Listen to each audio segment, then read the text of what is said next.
NBR কর্মকর্তা কর্মচারীদের অবিলম্বে কাজে যোগ দেওয়ার নির্দেশ সরকারের। চাকরি অত্যাবশ্যকীয় সার্ভিস ঘোষণা, বৈঠকে আন্দোলনরতরা। রাজস্ব বিভাগের সংস্কার নিয়ে এখনো সন্তুষ্ট নয় আইএমএফ।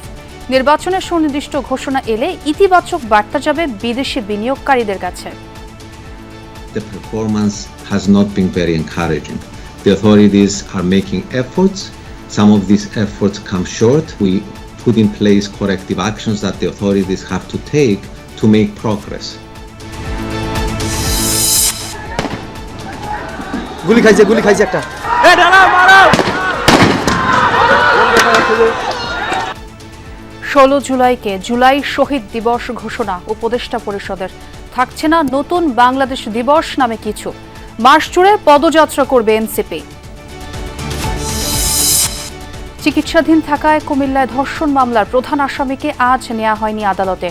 ভিডিও ভাইরাল করা 4 জনের বিরুদ্ধে পর্নোগ্রাফি আইনে মামলা। মুরাদনগরে ক্ষমতার অপব্যবহার করছেন এক উপদেষ্টা। বিবৃতি, মির্জা ফখরুলের নেক্কারজনক ঘটনা কেন্দ্র করেও হচ্ছে চক্রান্ত। কলকাতায় ল কলেজের শিক্ষার্থী গণধর্ষণ নিয়ে তোলপাড়, 4 জন আটক। প্রধান অভিযুক্ত ক্ষমতাসীন দলের হওয়ায় তোপের মুখে মুখ্যমন্ত্রী। 3 দিন বিরতির পর ঐক্যমত্য কমিশনের সাথে আবার রাজনৈতিক দলগুলোর আলোচনা। জবাবদিহিমূলক রাষ্ট্র গঠনে সবাইকে ছাড় দেওয়ার আহ্বান আলী রিয়াজের।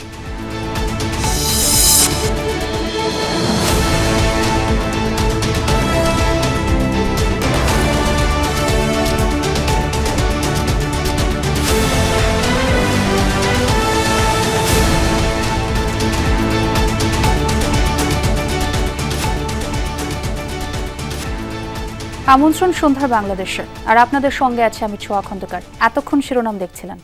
অনতিবিলম্বে এনবিআর এর আন্দোলনরতদের কর্মস্থলে যোগ দিতে হবে, তা না হলে চাকরি বিধি অনুযায়ী নেওয়া হবে ব্যবস্থা। এনবিআর এর বিদ্যমান সংকট নিরসনে বিবৃতি দিয়ে সতর্ক করেছে সরকার। বিবৃতিতে রাজস্ব বোর্ডের আওতাধীন customs house, ICD, bond commissionerate এবং শুল্ক স্টেশনের সকল শ্রেণীর চাকরিকে অত্যাবশ্যকীয় সার্ভিস ঘোষণা করা হয়। এদিকে সকাল থেকে চলে কমপ্লিট শাটডাউন ও মার্চ টু এনবিআর কর্মসূচি। বিকেলে অর্থ উপদেষ্টার সঙ্গে আন্দোলনরতদের বৈঠকের কথা থাকলেও তা হয়নি। আগারগাঁও রাজস্ব ভবন, সকাল 9টা থেকে জড়ো হতে থাকে কর্মকর্তা কর্মচারী। পূর্ব ঘোষিত কর্মসূচি বাস্তবায়নে ভবনের প্রধান ফটকের বাইরে চলে অবস্থান, স্লোগান। রাজধানীর বিভিন্ন করাঞ্চল থেকে কর্মকর্তা কর্মচারীরা এসে দাবি তোলেন। এ সময় এনবিআর চেয়ারম্যানের অপসারণ চেয়ে প্রদর্শন করা হয় একাধিক প্ল্যাকার্ড। 90+ এই সকল দপ্তর থেকে, প্রত্যেকটা দপ্তর থেকে কিন্তু ব্যানার সহ সকলেই এসে আমাদের এই মার্চ টু এনবিআর কর্মসূচিতে যুক্ত হয়েছে। 1 মাসের বেশি সময় ধরে চলছে কলম বিরতি সহ নানা কর্মসূচি। এনবিআর ভেঙে 2 ভাগ করার পর শীর্ষ 2 পদের পদায়ন নিয়েই মূলত জটিলতার সূত্রপাত। বিকেলে অর্থ উপদেষ্টার সঙ্গে বৈঠকের ডাক পেয়ে সচিবালয় অভিমুখে যাত্রা করে এনবিআর সংস্কার ঐক্য পরিষদের 20 সদস্যের প্রতিনিধি দল। ট্যাক্স এবং কাস্টমস থেকে 10 জন 20 জনের একটি ডেলিগেশন মাননীয় অর্থ উপদেষ্টার সাথে আজকে আমরা আশা করছি বিকাল 4টায় সচিবালয়ে মাননীয় অর্থ উপদেষ্টার দপ্তরে আমরা বসবো এবং সেখানে যে আলোচনা হবে আমাদের দাবি দেওয়া উপস্থাপন করব। তবে মন্ত্রিপরিষদের সভা শেষে নিজ মন্ত্রণালয়ে গিয়ে সাংবাদিকদের কাছে বৈঠকের কথা নাকচ করেন অর্থ উপদেষ্টা। সার্বিক পর্যালোচনার পর এনবিআর ইস্যুতে এখন হার্ডলাইনে অবস্থান নিয়েছে সরকার। এক বিবৃতিতে বলা হয়, আন্দোলনের নামে চরম দুর্ভোগ তৈরি হয়েছে, যা সম্পূর্ণভাবে অগ্রহণযোগ্য। কর্মস্থলে যোগ না দিলে কঠোর হবে সরকার। এদিকে পরবর্তী করণীয় নির্ধারণে বৈঠক করছে এনবিআর সংস্কার ঐক্য পরিষদ। রিমন রহমান, যমুনা নিউজ, ঢাকা। 2 দিন ধরে শুল্ক কর্মকর্তা কর্মচারীদের কমপ্লিট শাটডাউনের কারণে অচল চট্টগ্রাম কাস্টম হাউস ও বন্দর। স্থবির আমদানি রফতানি বাণিজ্য। পণ্য খালাস ও রফতানি বন্ধ থাকায় ইয়ার্ডে ও আইসিডিতে তৈরি হয়েছে কন্টেইনার জট। হচ্ছে না রাজস্ব আদায়। এমন কর্মসূচি দীর্ঘায়িত হলে অর্থনীতিতে মারাত্মক ক্ষতির শঙ্কায় ব্যবসায়ীরা। আমদানি পণ্য ডেলিভারি নেয়ার জন্য দুদিন ধরে চট্টগ্রাম বন্দরের বাইরে অপেক্ষায় এসব লরি কাভার্ড ভ্যান। কাস্টমস হাউসে শুল্কায়ন বন্ধ থাকায় পণ্য খালাস হচ্ছে না বন্দরেও। স্বাভাবিক সময়ে চট্টগ্রাম বন্দরে প্রতিদিন 4 থেকে 5,000 কন্টেইনার ডেলিভারি হলেও দুদিন ধরে কাস্টমস কর্মকর্তা কর্মচারীদের কমপ্লিট শাটডাউনের কারণে এখন তা শূন্যের কোটায়। পোশাক শিল্পের 3,500 কন্টেইনার রপ্তানি পণ্য আটকে আছে। বন্দরের অভ্যন্তরে এবং 19টি প্রাইভেট আইসিডিতে তৈরি হয়েছে রেকর্ড কন্টেইনার জট। বহির্নোঙরে পণ্য নিয়ে খালাসের অপেক্ষায় থাকা জাহাজের সংখ্যাও বাড়ছে। ডেলিভারি টোটালি নাই এবং আমাদের এক্সপোর্ট শিপমেন্টও বন্ধ কমপ্লিটলি। টোটাল একটা স্থবিরতা বিরাজ করছে। তো এই অবস্থা চলতে থাকলে আমাদের যে আমদানি কন্টেইনার এগুলো জমতে থাকবে, এক পর্যায়ে আমাদের ধারণ ক্ষমতার অতিরিক্ত হয়ে যাবে এবং সর্বোপরি চট্টগ্রাম বন্দরের অপারেশন কার্যক্রম স্লো হয়ে যাবে। এদিকে কমপ্লিট শাটডাউনের দ্বিতীয় দিনেও কার্যত অচল চট্টগ্রাম কাস্টমস হাউস। সব কক্ষ তালাবদ্ধ, শুল্কায়ন কার্যক্রম ও রাজস্ব আদায় কার্যক্রম সম্পূর্ণ বন্ধ। ঈদের ছুটি গেল 10 দিন, এটা এখনো কন্টেনার জটই সূচনা নাই চিটাংপুর থেকে। তাহলে এর মধ্যে আবার আরেকটা জট, তাহলে এটার একটা পুরো একটা হজবরল অবস্থা হয়ে গেছে। জাহাজ থেকে যেগুলো নামতেছে কন্টেনার সেগুলো ওইভাবেই করে আছে, কিন্তু ডেলিভারি হচ্ছে না। যেগুলো মাল কন্টেনার থাকতেছে এগুলো তো প্রতিদিন নিয়মিত শিপিং এবং ফুডের ড্যামারেজ বাড়তেছে। চিটাং বন্দর হচ্ছে বাংলাদেশের সবচেয়ে বড় সাপ্লাই চেইন যখন বন্ধ হয়ে যাবে তখন খাদ্যের দাম অটোমেটিক দাম বেড়ে যাবে। ওরা লাগিয়ে গেছে, কিন্তু কষ্ট আছে তো জনগণ, কষ্ট আছে আমরা সিএনএফ কর্মকর্তা বা আপনার ইম্পোর্টার। টানা এমন কর্মসূচিতে আমদানি রপ্তানি বাণিজ্য সহ দেশের অর্থনীতি মারাত্মকভাবে ক্ষতিগ্রস্ত হচ্ছে বলছেন ব্যবসায়ীরা। দ্রুত পদক্ষেপ না নিলে পণ্য সরবরাহ চেইন ভেঙে পড়ার শঙ্কা তাদের। প্রতিদিন যে সকল ড্যামার্জ এগুলো তো আমার দেশে থাকবে না, এগুলো কিন্তু চলে যাচ্ছে দেশের বাইরে। এই যে আমাদের ফরেন কারেন্সি যে আসার কথা, সেখান থেকে আমার দেশ থেকে টাকাগুলি অন্য দেশে চলে যাচ্ছে, এই বিষয়গুলো নিয়ে কিন্তু চিন্তা করা দরকার। এই অনাকাঙ্ক্ষিত পরিস্থিতি বাংলাদেশের ইতিহাসকে রেকর্ড করছে। আমার মনে হয় এটি আমাদের ইমেজকে ক্ষুণ্ণ করছে। এই অর্থনীতির প্রবৃদ্ধি আজকে ধ্বংস হয়ে যাবে যদি অনতিবিলম্বে এই কলম বিরতি বা শটডাউন যদি বন্ধ না হয়। শহীদুল সুমন, যমুনা নিউজ, চট্টগ্রাম। এনবিআর সংস্কার ঐক্য পরিষদের সভাপতি সহ 6 জনের বিরুদ্ধে অনুসন্ধান শুরু করেছে দুদক।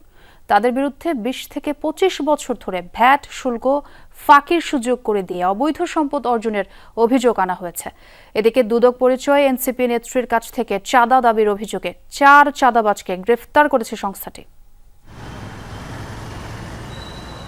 জাতীয় রাজস্ব বোর্ড সংস্কার ও চেয়ারম্যানের পদত্যাগ ঘিরে কর্মকর্তাদের টানা আন্দোলনে স্থবির দেশের অর্থনীতি।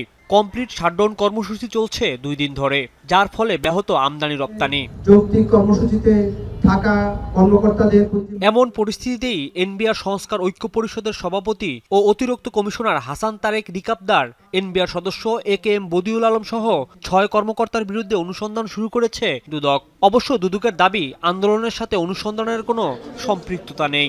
উনি যে লাভবান হয়ে রাষ্ট্রকে ক্ষতিগ্রস্ত করার মাধ্যমে দুর্নীতি, স্বজনপ্রীতি, অনিয়মের মাধ্যমে জ্ঞাত আয় বহির্ভূত অবৈধ সম্পদ অর্জন করেছেন, এমন অভিযোগের প্রেক্ষিতে দুর্নীতি দমন কমিশন কর্তৃক অনুসন্ধানের সিদ্ধান্ত গৃহীত হয়েছে। আমাদের কাছে যে অভিযোগটা এসেছে তার প্রেক্ষিতে এই অনুসন্ধানের সিদ্ধান্ত গৃহীত হয়েছে। এর সাথে ওই যে আন্দোলনের কোনো সম্পর্ক নেই। এদিকে এনসিপি নেত্রী মাহমুদা মিতুর কাছ থেকে চাঁদা দাবি করা 4 ভুয়া দুদক কর্মকর্তাকে গ্রেপ্তার করেছে পুলিশ। এ সময় তাদের কাছ থেকে জব্দ করা হয়েছে ক্যামেরা, মাইক্রোফোন, 23টি সিম কার্ড সহ বিভিন্ন প্রতিষ্ঠানের আইডি কার্ড। আইন শৃঙ্খলা রক্ষাকারী বাহিনীর সহায়তায় গত রাতে প্রতারক চক্রটিকে শনাক্ত করে চক্রের মূল হোতা মোহাম্মদ সেলিম সহ 4 জনকে গ্রেপ্তার করা হয়েছে।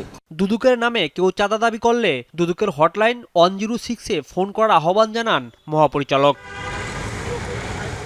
রাজীব আহমেদ, যমুনা নিউজ, ঢাকা। 8 আগস্ট বিশেষ দিবস পালনের সিদ্ধান্ত থেকে সরে এসেছে সরকার।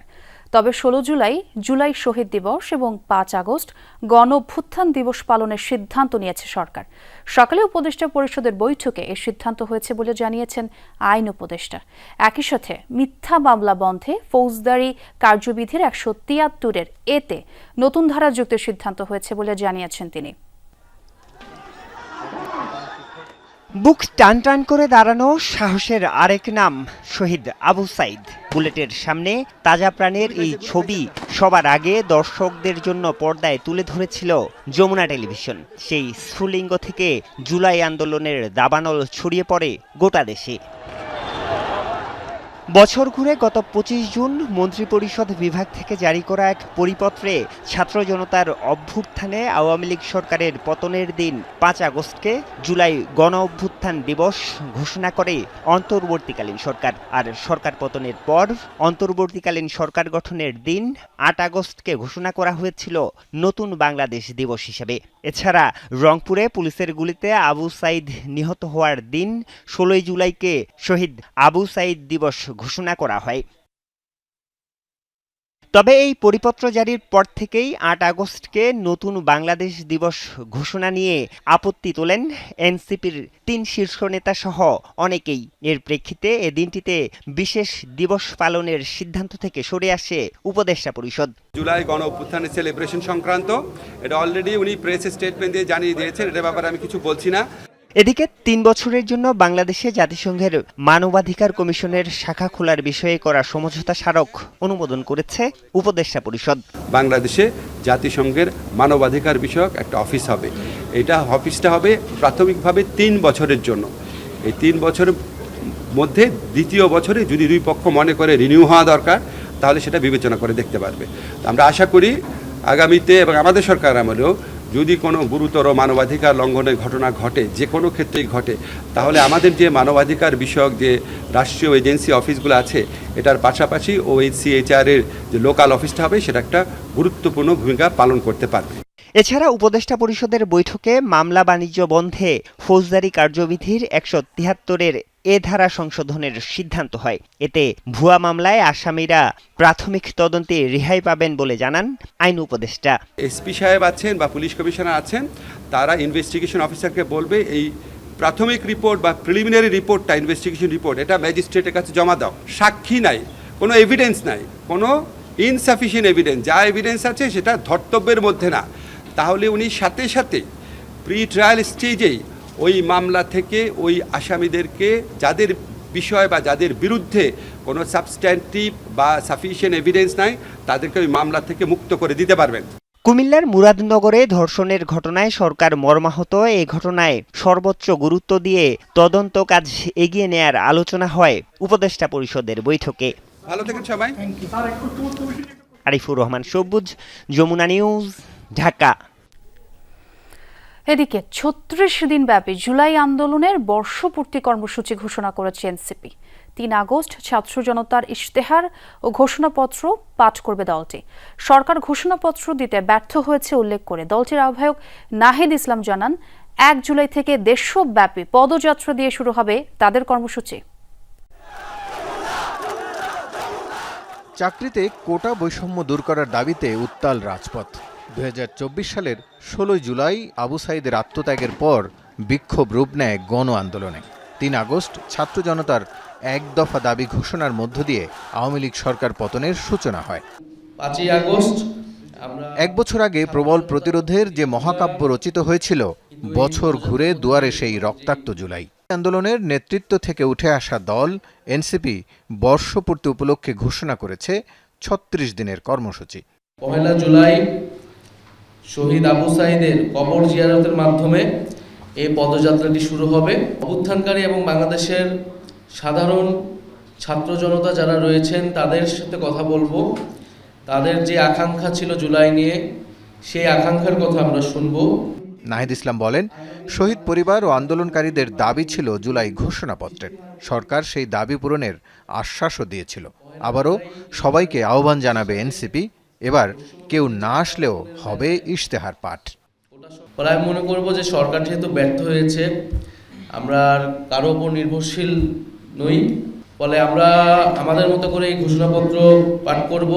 পরবর্তীতে সরকারের এটি দায়িত্ব থাকবে সেটাকে কিভাবে আইনি প্রক্রিয়ায় একটা আইনি ডকুমেন্টে সেটাকে রূপান্তর করা। বৈষম্য বিরোধী আন্দোলনের স্বপ্ন পূরণ নিয়ে সদ্য বিদায়ী নেতৃত্বের কারো কারো আক্ষেপ নিয়ে মন্তব্য করেনি এনসিপি নেতারা।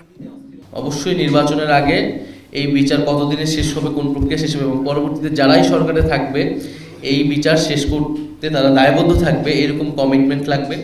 রাসেল আহমেদ, যমুনা নিউজ, ঢাকা। কুমিল্লার মুরাদনগরের নারী ধর্ষণ মামলার প্রধান আসামি ফজর আলী চিকিৎসাধীন থাকায় তাকে আজ আদালতে নেওয়া হচ্ছে না বলে জানিয়েছে পুলিশ।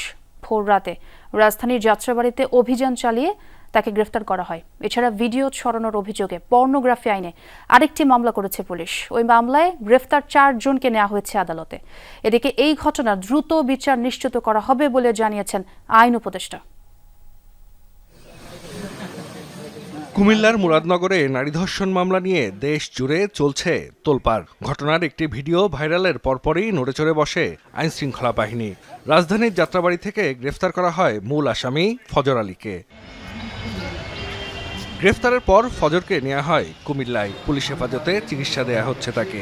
এর আগে ভিডিও ছড়ানোর অভিযোগে সুমন, রমজান, আরিফ ও অনেক নামে 4 জনকে আটক করে পুলিশ। ফজর আলীর রাজনীতি পরিচয় এখনো পাওয়া যায় নাই, তবে সে আওয়ামী লীগের সাথে জড়িত ছিল বলিয়া জানা যায়। বর্তমান সে কোন দল করে তা আমার এখনো বোধগম্য নয়। ঘটনাটি গুরুত্বের সাথে খতিয়ে দেখা হচ্ছে বলে জানিয়েছেন পুলিশ সুপার। আরও কেউ জড়িত থাকলে তাদেরকেও আইনের আওতায় আনা হবে। যেহেতু একটি মামলা ধর্ষণ মামলা হয়েছে এবং এটি তদন্ত চলছে, তদন্তের পর্যায়ে যদি জানা যায় এই ঘটনার কোনো অন্য কোনো মোটিভ আছে কিনা কিংবা এর সাথে আরও কেউ জড়িত আছে কিনা, আমরা সবাইকে আইনের আওতায় আনবো। এদিকে ওই নারী মামলা তুলে নিতে চান বলে জানিয়েছেন গণমাধ্যম কর্মীদের। এজন্য কেউ তাকে চাপ দেয়নি বলেও দাবি তার। মামলা রাখ করছিলাম হচ্ছে হ্যাঁ যাইছে কি মসজিদ দেখিয়া আমার মান সমান দেখিয়া আছে আমার কেউ চাপ দেন ইকোনমিক সম্পর্ক ছিল টাকা পয়সা নিয়ে কথা হয়েছে। আমি আপনাকে বলতেই আছি টাকা নিচ্ছি, টাকা নিয়ে সম্পর্ক। মুরাদনগরের ঘটনায় ভুক্তভোগীকে আইনি সহায়তা দিয়ে দ্রুত বিচার নিশ্চিত করা হবে বলে জানিয়েছেন আইন উপদেষ্টা আসিফ নজরুল। যে কোনো সাধারণ নাগরিকের মতো আমরা সবাই মর্মাহত, ক্ষুব্ধ এবং আমরা আমাদের স্বরাষ্ট্র মন্ত্রণালয়ের সাথে সাথে ব্যবস্থা নিয়েছে। প্রধান আসামি সহ যারা এই ছবিগুলা ছড়িয়ে দেওয়ার কাজটা করেছে, অত্যন্ত দায়িত্বহীন অপরাধমূলক কাজটা করেছে। দ্রুততম সময় আপনার মাগুরার ক্ষেত্রে আপনার বিচারও দেখেছেন। এটা আমরা সর্বোচ্চ গুরুত্ব দিয়ে এই ঘটনার বিচার করব। ধর্ষণ মামলায় বলা হয় গেল ২৬ জুন রাতে ঘরের দরজা ভেঙে প্রবেশ করে ওই নারীকে ধর্ষণ করা হয়। সে সময় এলাকাবাসীর হাতে আটক এবং মারধরের শিকার হয় অভিযুক্ত ফজর আলী। পরে পালিয়ে যায় সে। ঘটনাস্থলে উপস্থিত কিছু মানুষ সেই ঘটনার ভিডিও ধারণ করে ছড়িয়ে দেয় সামাজিক যোগাযোগ মাধ্যমে। জাহিদ হাসান, যমুনা নিউজ। মুরাদনগরের বর্বরোচিত এই ঘটনাকে রাজনৈতিকভাবে ভিন্ন খাতে প্রবাহিত করার গভীর চক্রান্ত চলছে। একজন উপদেষ্টা স্বার্থসিদ্ধির জন্য মুরাদনগরে ক্রমাগত ক্ষমতার অপব্যবহার করছেন। এক বিবৃতিতে এ অভিযোগ করে বিএনপি মহাসচিব মির্জা ফখরুল ইসলাম আলমগীর বলেছেন, প্রশ্রয় পেয়ে সমাজবিরোধীরা নানান অপকর্মে মেতে উঠেছে। তিনি আরো বলেন, রাজনৈতিক উদ্দেশ্যে সাম্প্রদায়িক সম্প্রীতি নষ্ট করা হচ্ছে। ভিন্ন অনুষ্ঠানে বিএনপি নেতারা বলেন, কুমিল্লায় গৃহবধূ ধর্ষণের ঘটনা স্থানীয় আওয়ামী লীগ নেতার অপকর্ম, অথচ বিএনপির ওপর চাপিয়ে দেওয়ার ষড়যন্ত্র হচ্ছে। কুমিল্লায় প্রবাসীর স্ত্রী ধর্ষণের মামলাকে কেন্দ্র করে দেশজুড়ে নিন্দার ঝড়। সামাজিক মাধ্যমে আলোচনায় উঠে আসে আসামির রাজনৈতিক পরিচয় প্রসঙ্গ। বিকেলে গণমাধ্যমে পাঠানো বিবৃতিতে বিএনপি মহাসচিব অভিযোগ করেন, মুরাদনগরে ক্রমাগত ক্ষমতার অপব্যবহার করছেন এক উপদেষ্টা। চক্রান্ত চলছে ধর্ষণের ঘটনা ভিন্ন খাতে প্রবাহিত করার। সাম্প্রদায়িক সম্প্রীতি রক্ষার পাশাপাশি দুষ্কৃতিকারীদের প্রতিহতের আহ্বানও জানান বিএনপি মহাসচিব।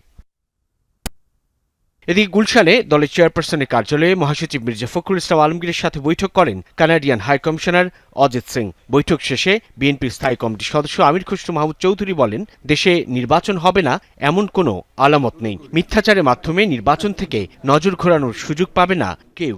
যারা এই বিষয়গুলোকে নিয়ে রাজনীতিকরণের মাধ্যমে আগামী দিনের তাদের নির্বাচনী বৈতরণী পার হওয়ার সুযোগ খুঁজতেছে, দুর্ভাগ্যবশত তাদের সেইটা সফল হওয়ার কোনো সুযোগ নাই। মিথ্যাচারের মাধ্যমে, এটাকে রাজনীতিকরণের মাধ্যমে মানুষের চোখ অন্যদিকে নিয়ে যাওয়ার কোনো সুযোগ নাই। এর আগে দুপুরে গণঅভ্যুত্থান, শোক ও বিজয়ের বর্ষপূর্তি পালন উপলক্ষে গঠিত উপকমিটি বৈঠক হয় নয়াপল্টনে বিএনপির কেন্দ্রীয় কার্যালয়ে। বৈঠক শেষে সিনিয়র যুগ্ম মহাসচিব রিজভী আহমেদ দাবি করেন, মুরাদনগরে ধর্ষণের ঘটনার সঙ্গে আওয়ামী লীগ কর্মী জড়িত। মুরাদনগরে যেটা দেখলাম যে সেটা করেছে আওয়ামী লীগের একজন নেতা, সেটা আমাদের দলের নামে চাপিয়ে দেওয়ার চেষ্টা করছে। ঘটনা তো এইটা একটা না যে হঠাৎ করে হয়েছে, ওরা তো একটা নেটওয়ার্ক গড়ে তোলার চেষ্টা করছে এবং এই নেটওয়ার্ক ভাঙার দায়িত্ব হচ্ছে অন্তর্বর্তীকালীন সরকারের। এর আগে রাজধানীর ডিপ্লোমা ইঞ্জিনিয়ার্স ইনস্টিটিউটে রমনা থানা বিএনপির সদস্য নবায়ন কর্মসূচিতে যোগ দেন স্থায়ী কমিটির সদস্য মির্জা আব্বাস। নতুন নতুন দাবি তুলে নির্বাচন পেছানোর ষড়যন্ত্র সফল হবে না বলে হুঁশিয়ারি করেন তিনি। বড় বড় সমাবেশ করে মানুষের কাছে ভুল বার্তা পৌঁছাবেন না। সমাবেশ দিয়ে যদি প্রমাণ করা যায় কে কত জনপ্রিয়, আমরা সারা বাংলাদেশকে একদিনের সমাবেশ আওতায় আনতে পারি। স্থানীয় সরকার হতে হবে, আবার পিআর ভোট করতে হবে। কেন ভাই, কইতে আবিষ্কার করেন এগুলা? কে দেয় বুদ্ধি আপনাদের? বিএনপি পরিচয়ে কেউ চাঁদাবাজি করলে তাদেরকে আইনের হাতে তুলে দেওয়ার আহ্বানও জানান বিএনপির এই নেতা। কিছু রাজনীতিবিদ ক্ষমতায় যেতে দেব না। সাইফুদ্দিন রবিন, যমুনা নিউজ, ঢাকা। রাজস্ব বিভাগের সংস্কার নিয়ে এখনো সন্তুষ্ট নয় আইএমএফ। চলমান পরিস্থিতি পর্যবেক্ষণ করছে সংস্থাটি। বাংলাদেশ মিশন প্রধান জানালেন, অর্থনীতিতে বড় পরিবর্তন না এলে ঋণের পরের কিস্তি ছাড়ের আগে আবারও আলোচনা হবে সরকারের সাথে। সংবাদ সম্মেলনে আইএমএফ আরও জানায়, নির্বাচনের সুনির্দিষ্ট ঘোষণা বিদেশি বিনিয়োগকারীদের ইতিবাচক বার্তা দেবে। রাজস্ব বিভাগের সংস্কার নিয়ে মুখোমুখি অবস্থানে সরকার ও এনবিআর সংস্কার ঐক্য পরিষদ। দ্বিতীয় দিনে গড়িয়েছে কর্মচারীদের শাটডাউন কর্মসূচি। কার্যক্রম বন্ধ দেশের শুল্ক ও কর কার্যালয়ে। অর্থ উপদেষ্টার সাথে বিভিন্ন পক্ষের কয়েক দফা বৈঠকের পরও সমাধান আসেনি। তাই হার্ডলাইনে যায় সরকারও। বলা হয়, customs house, ICD, bond commissionerate এবং শুল্ক স্টেশনে কর্মচারীরা অত্যাবশ্যকীয় সেবা না দিলে ব্যবস্থা নেওয়া হবে। এর মাঝেই নতুন 2 কিস্তির অর্থ ছাড় নিয়ে রোববার বিকেলে ব্রিফিং করে আন্তর্জাতিক মুদ্রা তহবিল আইএমএফ। আলোচনায় আসে এনবিআর সংস্কার প্রসঙ্গ। বাংলাদেশ মিশন প্রধান জানান, বাজেট ঘাটতি মেটাতে রাজস্ব আদায় বাড়ানোর কোনো বিকল্প নেই। এনবিআর কার্যক্রমে সন্তুষ্ট হওয়ার সুযোগ নেই। আইএমএফ যেসব সংস্কারের কথা বলেছে তার বেশ কয়েকটি কার্যকর করা যায়নি। তাই বলে আমরা এখনই হতাশ নই। পরের কিস্তি ছাড়ের আগে অবশ্যই সরকারের সাথে অগ্রগতি নিয়ে আলোচনা করতে হবে। এটা স্বীকার করতেই হবে, কাজটি চ্যালেঞ্জিং। ব্যাংকিং খাত প্রসঙ্গে আইএমএফ জানায়, তহবিলের যোগান দিয়ে দীর্ঘমেয়াদে আর্থিক খাতে সংস্কার আনা যাবে না। should be agreed upon between the central bank and the ministry. 2024-এর ডিসেম্বরের পর ব্যাংকিং খাতে জটিলতা আরো বেড়েছে। অনেক প্রতিষ্ঠান তারল্য সংকটে ভুগছে। তাদের অবশ্য খুব বেশি দিন তহবিল দিতে পারবে না কেন্দ্রীয় ব্যাংক। তাই সবার আগে দরকার কর্পোরেট সুশাসন। একই সাথে অর্থ মন্ত্রণালয় ও কেন্দ্রীয় ব্যাংককে আর্থিক খাতের সঠিক অবস্থা যাচাই করতে হবে। নতুন করে ভাবতে হবে দুর্বল ব্যাংক নিয়ে, including by introducing a new law. Bangladesh নিয়ে আইএমএফ এর সাম্প্রতিক প্রতিবেদনে নির্বাচনের আগে রাজনৈতিক অশান্তির আশঙ্কা করা হয়। মিশন প্রধান জানান, বিদেশি বিনিয়োগের কথা ভেবেই এটি সামনে আনা হয়েছে। আমরা রাজনৈতিক সংস্থা নই, তাই রাজনীতি নিয়ে মন্তব্য করব না। তবে বিদেশি বিনিয়োগ টানতে স্থিতিশীলতার বিকল্প নেই। কেননা প্রত্যক্ষ বিদেশি বিনিয়োগ সূচকে বাংলাদেশ বেশ পিছিয়ে আছে। তাই আমার মনে হয় নির্বাচনের সুনির্দিষ্ট তারিখ ঘোষণা বিনিয়োগকারীদের ইতিবাচক বার্তা দেবে। ঋণের পরের কিস্তি ছাড় নিয়ে বাংলাদেশের সাথে আইএমএফ এর আলোচনা হতে পারে আরও 3 মাস পর। তৌহিদ হোসেন, যমুনা নিউজ, ঢাকা। কক্সবাজারের রামুতে লুট ও ধর্ষণ চেষ্টার অভিযোগ, একজনকে পিটিয়ে মেরে ফেলেছে ক্ষুব্ধ জনতা। পুলিশ জানায়, সকালে এক স্থানীয় বাড়িতে লুট করতে ঢুকে তার মেয়েকে ধর্ষণের চেষ্টা করে মান্নান। ভিকটিমের চিৎকার শুনে জড়ো হয় পাড়া প্রতিবেশীরা। পরে ক্ষুব্ধ জনতার পিটুনিতে ঘটনাস্থলেই মারা যায় মান্নান। পুলিশ আরও জানায়, নিহত মান্নানের নামে ধর্ষণ ও ডাকাতির ডজন খানেক মামলা রয়েছে। সে একই এলাকার চিহ্নিত ডাকাত মৎস্য আলীর ছেলে। কদিন আগে স্থানীয়রা মৎস্য আলীর বিরুদ্ধে মানববন্ধন করেছে। অভিভাবকরা যেহেতু ফানোর উপরে সকালে কাজ করতে গেছে, ওই সুবাদে ওই ডাকাত ওই মহিলার ঘরে ঢুকে তাকে শারীরিক দর্শন করার চেষ্টা করছিল এবং তার হাতে 4টি ছুরি মারছে। বরিশালের সড়কের পাশ থেকে হাত পা বাঁধা এবং পলিথিনে মোড়ানো এক নারীকে জীবিত উদ্ধার করা হয়েছে। পুলিশ জানায় সকালে বরিশাল ভোলা মহাসড়কের পাশ থেকে মারিয়া আক্তার নামের ওই নারীকে উদ্ধার করা হয়। পরে শেরেবাংলা মেডিকেলে ভর্তি করা হয় তাকে। মারিয়ার মা মনুজা বেগম জানান, প্রথম স্ত্রীকে তালাক দিয়ে তার মেয়েকে বিয়ে করেন ব্যবসায়ী মশিউর রহমান। স্বামীর সাথে ভোলাতেই থাকতো মারিয়া। ঈদুল আজহার আগে বরিশালে বাবার বাড়িতে বেড়াতে আসে 3 মাসের অন্তঃসত্ত্বা মারিয়া। গতকাল ভোলায় যাওয়ার পথে নিখোঁজ হন তিনি। মনুজা বেগমের অভিযোগ, মশিউরের প্রথম স্ত্রী ও তার ভাইয়েরা অপহরণের পর নির্যাতন চালিয়ে অনাগত সন্তানকে হত্যার চেষ্টা করেছে। এছাড়া মারিয়ার হাত পায়ে দাহ্য পদার্থের দেয়ায় ক্ষত সৃষ্টি হয়েছে। পুলিশ জানিয়েছে লিখিত অভিযোগের পর নেওয়া হবে ব্যবস্থা। তবে এ ব্যাপারে কোনো কথা বলতে রাজি হননি ভুক্তভোগী ওই নারী। কলকাতার একটি ল কলেজে শিক্ষার্থীকে গণধর্ষণের ঘটনায় তোলপাড় পশ্চিমবঙ্গের রাজনীতিতে। এরই মধ্যে আটক করা হয়েছে এ ঘটনায় জড়িত 4 জনকে, যার মধ্যে 3 জন কলেজের বর্তমান ও সাবেক শিক্ষার্থী। প্রধান অভিযুক্ত জড়িত ক্ষমতাসীন তৃণমূল কংগ্রেসের ছাত্র সংগঠনের রাজনীতিতে। তাই আবারও বিরোধীদের তোপের মুখে পড়েছেন মুখ্যমন্ত্রী মমতা ব্যানার্জি। তার পদত্যাগের দাবিতে চলছে আন্দোলন।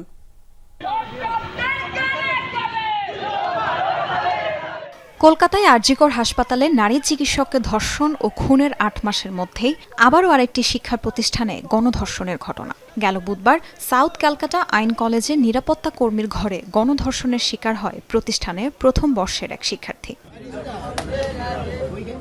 নির্যাতিত সেই 24 বছর বয়সী শিক্ষার্থীকে ধর্ষণ করে কলেজেরই সাবেক বর্তমান 3 ছাত্র। ধর্ষণের সময় সেই ঘরের পাহারা দেয় সিকিউরিটি গার্ড নিজেই। সিসিটিভি ফুটেজে মিলেছে তার প্রমাণ। সারা দেহে আঘাতের চিহ্ন নিয়ে কোনো রকমে বেঁচে আছেন সেই শিক্ষার্থী। নিরাপত্তা কর্মীসহ আটক করা হয়েছে অভিযুক্ত 3 ছাত্রকে। জবানবন্দি নেওয়া হয়েছে নির্যাতিতারও। প্রধান অভিযুক্ত 31 বছর বয়সী মনোজিৎ মিশ্রা, তৃণমূল কংগ্রেসের ছাত্র সংসদের সদস্য। এ তথ্য প্রকাশে আসার পরপরই ক্ষুব্ধ হয়ে ওঠে বিজেপি। পশ্চিমবঙ্গের মুখ্যমন্ত্রী মমতা ব্যানার্জিকে অবিলম্বে ক্ষমা চেয়ে পদত্যাগের দাবি জানিয়ে আন্দোলনে নামে বিজেপির সদস্যরা। আমাদের রাজ্যের মুখ্যমন্ত্রী একজন মহিলা হওয়া সত্ত্বেও যেখানে 8 থেকে 80 কোনো মহিলার নিরাপত্তা নেই, বাচ্চা থেকে শুরু করে বয়স্ক মহিলা কারো নিরাপত্তা নেই। কোন রাজ্যে বসবাস করছি আমরা? সেই যেই একটা ধর্ষণকাণ্ড হয়েছে তার আজকে প্রতিবাদ করতে গিয়ে আমাদের রাজ্য সভাপতি ডক্টর সুকান্ত মজুমদারকে ওখানে অ্যারেস্ট করেছে। আইন কলেজে ধর্ষণের ঘটনার প্রতিবাদে গড়িয়াহাট মোড়ে বিক্ষোভের সময় শনিবার আটক হন বিজেপির রাজ্য সভাপতি সুকান্ত মজুমদার সহ বেশ কয়েকজন নেতাকর্মী। আন্দোলনকারীদের গ্রেফতারে তীব্র নিন্দা জানিয়েছে বিজেপি। মমতা ক্ষমতা না ছাড়লে পশ্চিমবঙ্গের কোনো নারীর নিরাপত্তায় নিশ্চিত হবে না বলে দাবি বিজেপি নেতা শুভেন্দু অধিকারীর। কলেজ এবং ইউনিভার্সিটিগুলো কন্ট্রোল করছে মূলত তৃণমূলের গুন্ডারা, তোলাবাজরা, ধর্ষণকারীরা। সলিউশন একটাই, মমতা ব্যানার্জিকে সরাতে হবে। ধর্ষণের ঘটনার দিনের 7 ঘন্টার সিসি ক্যামেরার ফুটেজ পেয়েছে পুলিশ। তদন্ত কাজে গঠন করা হয়েছে 9 সদস্যের কমিটি। মঙ্গলবারই আদালতে তোলা হবে অভিযুক্ত 3 জনকে। তাসরিয়ান সোবহান, যমুনা নিউজ। সাংবিধানিক ও সংবিধিবদ্ধ প্রতিষ্ঠানের নিয়োগ কমিটি গঠন ও সংসদের উচ্চকক্ষের সদস্য নির্বাচন প্রক্রিয়ার প্রস্তাবে ঐকমত্য হয়নি। কমিশন সভা শেষে বিএনপি নেতা সালাউদ্দিন আহমদ জানিয়েছেন, সব বিষয়ে একমত হতে বাধ্য করা ঠিক হবে না।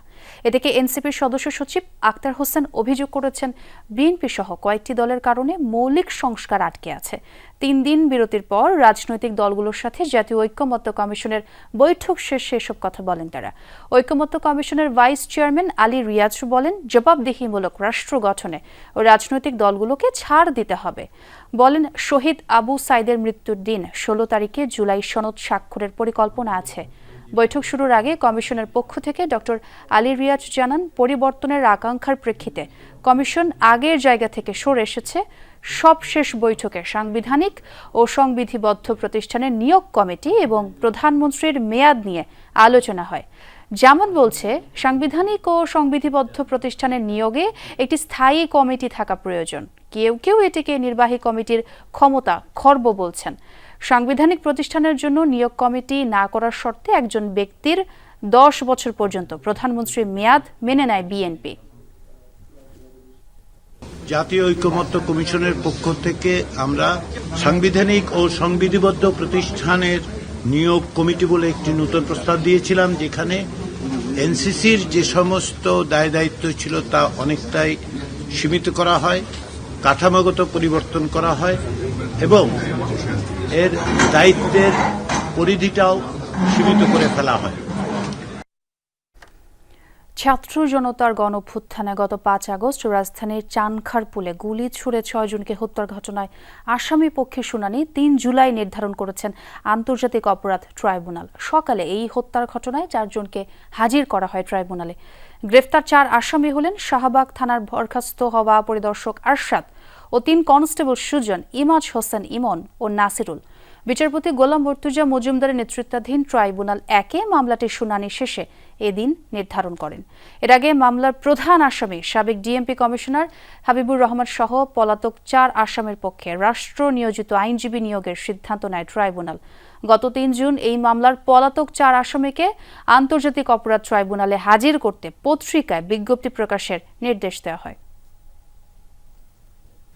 সৌদি আরব সহ বিভিন্ন মুসলিম দেশে পণ্য রফতানি ক্ষেত্রে হালাল সার্টিফিকেট দেবে ইসলামিক ফাউন্ডেশন। সৌদি আরবের প্রতিনিধি দলের সাথে বৈঠকে চূড়ান্ত হলেই প্রস্তুতি নেবে ধর্ম মন্ত্রণালয়। এসব কথা জানিয়েছেন ধর্ম উপদেষ্টা ডক্টর আ.ফ.ম. খালিদ হোসেন। বিকেলে রাজধানীর ওসমানী মিলনায়তনে প্রশিক্ষণপ্রাপ্ত ইমামদের জাতীয় সম্মেলনে প্রধান অতিথির বক্তব্যে একথা বলেন তিনি।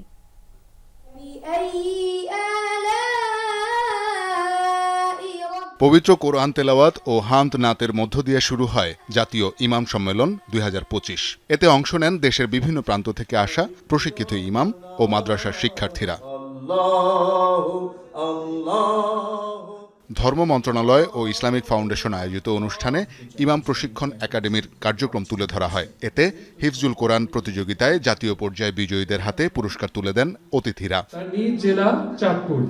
প্রধান অতিথির বক্তব্যে ধর্ম উপদেষ্টা বলেন, সৌদি আরব সহ বিভিন্ন মুসলিম দেশে পণ্য রপ্তানির ক্ষেত্রে হালাল সার্টিফিকেট প্রদান করবে ইসলামিক ফাউন্ডেশন। সৌদি আরবের একটা ডেলিগেশন আমাদের বাংলাদেশে আসতেছে। মুআসসাসা আল ইসলামিয়া বাংলাদেশ এর প্রদত্ত হালাল সনদ সৌদি আরবের গভর্নমেন্টের কাছে গ্রহণযোগ্য। ওনারা আসবেন, অ্যাক্রেডিটেশন যদি হয়ে যায় তাহলে বাংলাদেশ থেকে যত পণ্য সৌদি আরবে যাবে এগুলো ইসলামিক ফাউন্ডেশনের সনদ হালালের ভিত্তিতে। অস্ট্রেলিয়ায় ইসলামিক ফাউন্ডেশনের হালাল সনদের ভিত্তিতে যাচ্ছে। তুরস্কের সাথেও আমাদের কথা হয়েছে, আমাদের ইসলামিক ফাউন্ডেশনের ডেলিগেশন তুরস্ক সফর করে আসছেন। হজ মনিটরিং এর নামে সরকারি খরচ ও মানুষের বহর কমানো হবে বলে জানান উপদেষ্টা। গত বছর গেছে 14 জন হজ মনিটরিং টিম, এবার গেছে 6 জন। গত বছর গেছে 400 মনিটরিং টিম, এবার গেছে 300। আরো কমাতে পারি কিনা, ফেসিলিটিস কমাইয়ে দেবো কিনা, কেবল হাজিদের সেবার জন্য যারা যাবেন তাদেরকে পিক আপ করবো, তাদের নেব, পয়সা কামানোর জন্য নেব না। আমাদের মসজিদ ভিত্তিক শিশু গণশিক্ষার সাথে যারা যুক্ত, ফিল্ড সুপারভাইজার, কেয়ারটেকার যারা আছেন, আমি তাদেরকে অনুরোধ করব আপনার হাজি সংগ্রহ করে দেন। 10 জন হাজি সংগ্রহ করতে পারলে আপনাকে হজে নেব। ওলামা বান্ধব সমাজ গড়তে সবার পরামর্শ ও সহযোগিতা চান ধর্ম উপদেষ্টা। শওকত মঞ্জুর শান্ত, যমুনা নিউজ, ঢাকা। বিদ্যুৎ কেন্দ্রে ঠিকাদারি কাজ নিয়ে দ্বন্দ্বে জেরে নারায়ণগঞ্জের বন্দরে সাবেক উপজেলা চেয়ারম্যান আতাউর রহমান মুকুলকে মারধর করা হয়েছে। দুপুরে হরিপুর বিদ্যুৎ কেন্দ্রের সামনে এই ঘটনা ঘটে। ভুক্তভোগী জানান, দেওয়ান এন্টারপ্রাইজের স্বত্বাধিকারী ঠিকাদার হাজি আলাউদ্দিনের পক্ষে বিদ্যুৎ কেন্দ্রের ওভারহোলিং পরিষ্কারের কাজ চালু করতে যান তিনি। সেখানে বিএনপি নেতা বজলু ও তার সহযোগীরা মারধর করে মুকুলের পোশাক ছিঁড়ে ফেলে। পরে পুলিশ গিয়ে অর্ধবিবস্ত্র অবস্থায় তাকে উদ্ধার করে হাসপাতালে নেয়। এদিকে বিএনপি নেতাকর্মীদের দাবি, ঠিকাদার হাজি আলাউদ্দিন আওয়ামী লীগ নেতা। বিগত সময়ে তার বাহিনী বিএনপি নেতাকর্মীদের নানাভাবে হয়রানি করেছে। তার পক্ষে দালালি করছেন আতাউর রহমান মুকুল, তাই বিক্ষুব্ধ হয়ে মুকুলের উপর হামলা চালিয়েছে বিএনপি নেতাকর্মীরা। হামলার ঘটনায় আইনগত ব্যবস্থা নেওয়া হবে বলে জানিয়েছে পুলিশ। ব্র্যাক ইউনিভার্সিটিতে অনুষ্ঠিত হলো দিনব্যাপী corporate conference Brainiacs 2025। Business club BISB আয়োজিত এই কনফারেন্সে দিনব্যাপী অংশ নেয় 1000-এর বেশি শিক্ষার্থী। আর আয়োজনের ভিজুয়াল মিডিয়া পার্টনার ছিল যমুনা টেলিভিশন। ব্র্যাক ইউনিভার্সিটির বাণিজ্য অনুষদের শিক্ষার্থীদের সংগঠন BISB তৃতীয়বারের মতো তারা আয়োজন করল কর্পোরেট কনফারেন্স ব্রেইনিয়াক্স। অংশ নেয় বিভিন্ন বিশ্ববিদ্যালয়ের 1000-এর বেশি শিক্ষার্থী। কর্পোরেট জগতে প্রবেশের আগে শিক্ষার্থীদের প্রস্তুত করতে 2018 সাল থেকে এমন আয়োজন করছে BISB।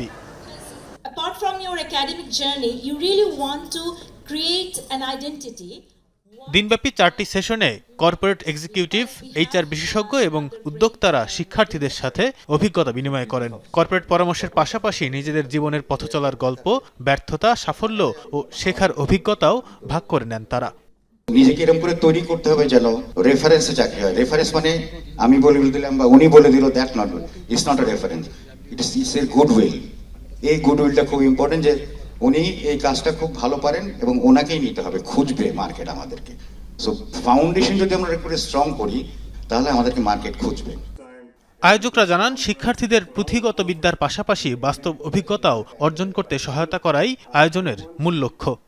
এমপ্লয়ারদের কি চাহিদা এমপ্লয়ীদের কাছে, মানে ভবিষ্যৎ এমপ্লয়ীদের কাছ থেকে, সেটা এখানে একেবারে ডিরেক্ট হচ্ছে, একটা লিঙ্কেজ হচ্ছে। স্টার্টআপে আমি ফান্ডিং তুলতে চাই, বাট আমি জানি না ফান্ডিং কীভাবে তুলব। সো সব কিছুই মানে একটা স্টুডেন্ট কীভাবে আর কি শিখতে পারবে, সো এটার জন্য ব্রেইনিয়াক্স। নিজেদের স্টুডেন্ট লাইফ থেকে কিভাবে কর্পোরেট রেডি করা যায়, that is basically about the Brainiacs আর কি। অংশগ্রহণকারীরা বলছেন, ব্রেইনিয়াক্স থেকে অর্জিত অভিজ্ঞতা কাজে লাগবে ক্যারিয়ার গঠনে। অনেক ইউজফুল একটা ইভেন্ট লাগবে, বিকজ এখানে আমি অনেক ব্যাপারেই জানতে পারলাম কর্পোরেট ফিল্ডে, যেটা শুধুমাত্র একাডেমিক্সের দ্বারা জানা যায় না।